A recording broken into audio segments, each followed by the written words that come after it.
The place that, for a lot of us, started it all. An RPG that didn't just show up, it changed things. It took a swing at making a world that felt huge, messy, and yours alone to get lost in. For a lot of us, myself included, it became a kind of second home. From crazy guild quests to modders who basically rewrote the game purely out of love, paving the way for the modding community, a game that lit a torch for every RPG that followed after. Welcome again to Oblivion. Well, hello there. I'm Lupin, Wolf Butler, professional tea spiller, and big fan of games that aren't afraid to be a little bit messy. Around here, we like to take a slower walk through the things that made gaming feel like home. And today, we're stepping back into one of the biggest reasons a lot of us fell in love with RPGs in the first place, Oblivion. We're going to talk about what made it special, where the magic really lived, and what this remaster could mean for old worlds and new ones still waiting to be built. So, take a seat, grab something yummy, and let's begin.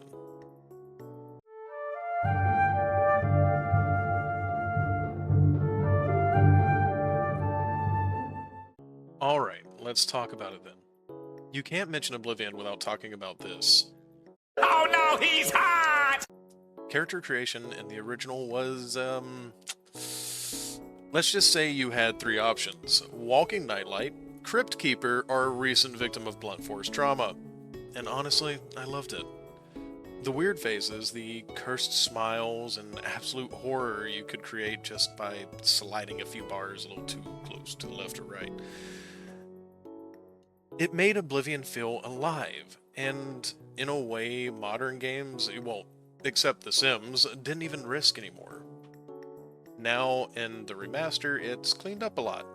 You can still make some questionable life choices in your character editor if you try hard enough, but everything's a little smoother now. You can still be a Lovecraftian horror, but smoother.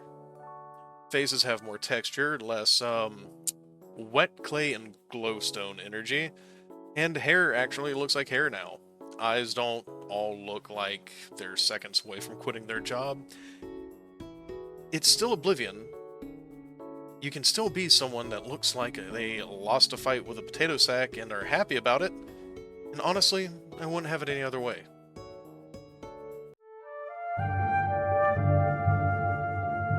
And while we're here, let's talk about the UI.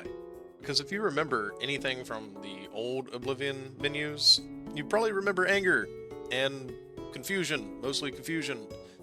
Inventory screens that felt like CVS receipts. Tiny fonts, weird button layouts, cramped item lists. In the magic menu, you needed a minor in archaeology just to dig through the spells list. It wasn't bad back then. I never want to say that it was. But it's also all we really had.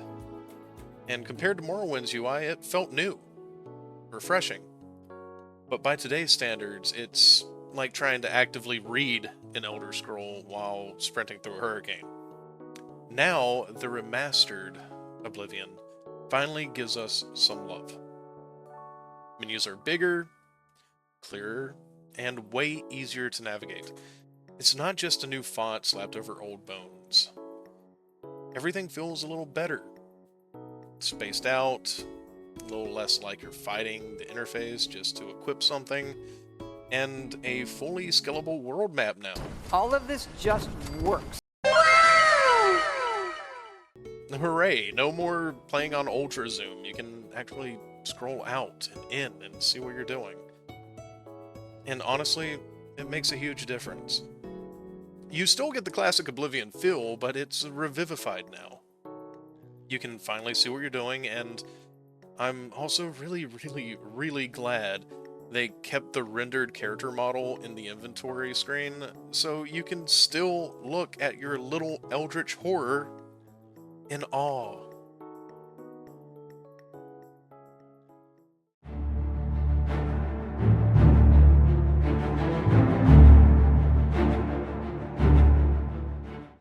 Alright, now let's get into the real meat of this.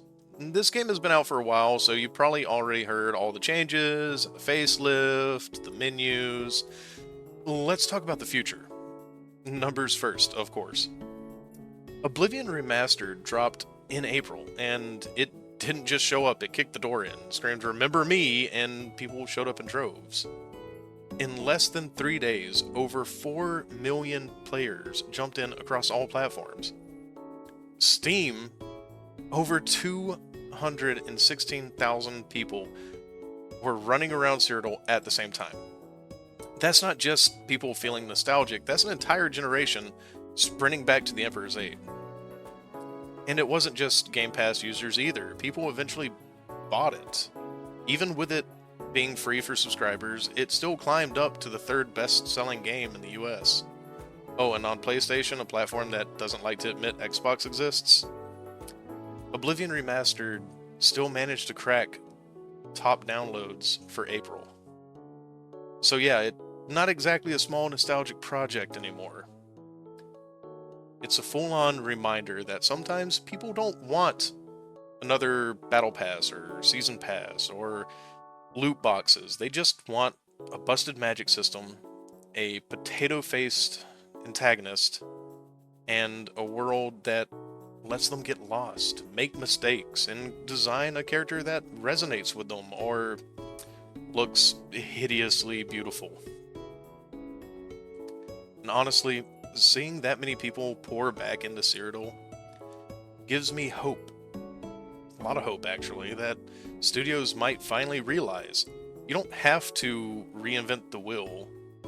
You just have to let people drive it off a cliff once in a while.